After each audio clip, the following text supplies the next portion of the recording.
로션 폴리싱 사용하는 방법 자세하게 좀 알려드릴게요. 사용하시는 양은 500원 동전 정도? 혹시나 메이크업을 조금 진하게 하신 날 같은 경우에는 그거보다 더 해주셔도 괜찮아요.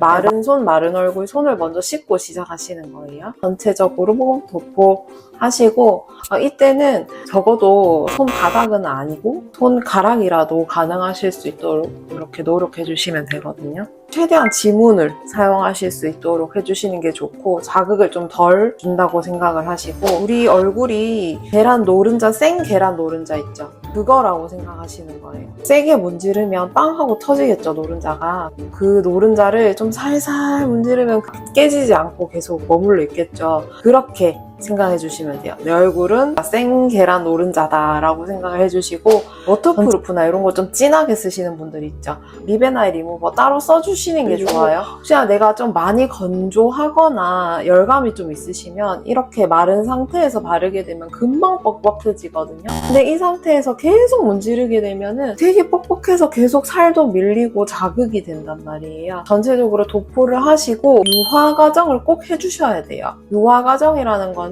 화장이 지워지는 과정을 말하는데 이렇게 그냥 발라놓고 문질문질만 계속 하시고 바로 어프를 하시게 되면은 메이크업이나 노폐물이 제대로 씻어지지 않는 현상이 생길 수 있거든요. 그러니까 너무 과해도 문제지만 우리 목적이 노폐물을 걷어내기 위해서 클렌징을 하는 거잖아요. 유화 과정을 꼭 거쳐주셔야 돼요. 중간에 물을 묻혀가면서 롤링을 하는 유화 과정을 꼭 거치시고 그 과정이 1분 정도 1분이 딱 지나면 바로 어프 세안을 해주시면 되는 거거든요. 그 1분은 생일 축하합니다 노래 중간 템포 정도로 2번 정도로 해서 롤링을 해주시면 되는데 롤링을 하실 때 일단 전체적으로 손가락 지문으로 계란 노른자를 깨트리지 않겠다라는 느낌으로 살살 해주시는 거예요. 근데 조금 로션 타입이 적응이 좀 안 되시는 분들 예전에 약간 뽀득뽀득하고 개운한 세안제를 쓰셨던 분들은 덜 식힌 것 같고 그런 느낌이 들어요. 그래서 계속 같은 자리를 이렇게 정성스럽게 문지르시는 분들이 계시거든요. 그러면 살살 하는 거라고 해서 괜찮다고 생각을 하시는데 그게 아니에요. 같은 자리를 계속 문지르게 되면은 그 부위가 빨개져 있어요.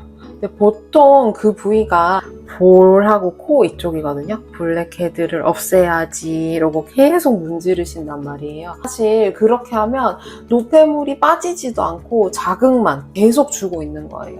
특히나 열감이 있으신 분들은 더더욱 주의를 해주셔야겠죠. 어프를 하시는데 저녁에는 한 25번 정도 헹궈주세요. 20번을 어프 하시고 나머지 5분 정도는 우리 헤어라인에 먼지라든지 이런 거 엄청 많이 끼거든요. 모발 사이사이에 특히 이마 여드름 좀 많이 생기시는 분들 샴푸 잔여물이라든지 이런 게 흘러내려서 이마 여드름으로 발현할 수 있기 때문에 헤어라인 한번 헹궈주시고 귀 뒤도 헹궈주셔야 돼요. 귀도 꼭 헹궈주시고 그다음에 인중이라든지 여기 턱 밑에라든지 솜털이 굉장히 많잖아요. 그 솜털 많은 부위도 헹궈주시고 그러니까 막 이렇게 꼼꼼하게 막 이렇게 헹구시라는 소리가 아니라 물로 한번 이런 식으로 한 번 더 약간 스쳐 지나간다 라는 느낌으로만 헹궈주시면 돼요. 너무 과하게 막 헹궈주시면 안 돼요. 코칭 받으시는 분들 중에 어프를 100번 하시는 분들도 계셨어요. 진짜 새알리면서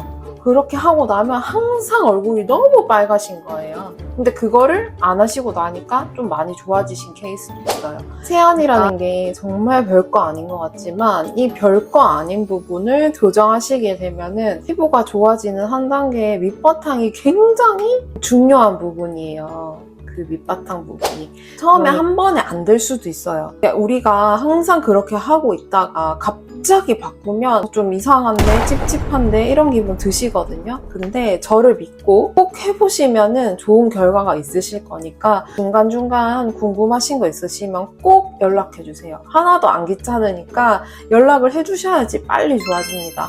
아시겠죠?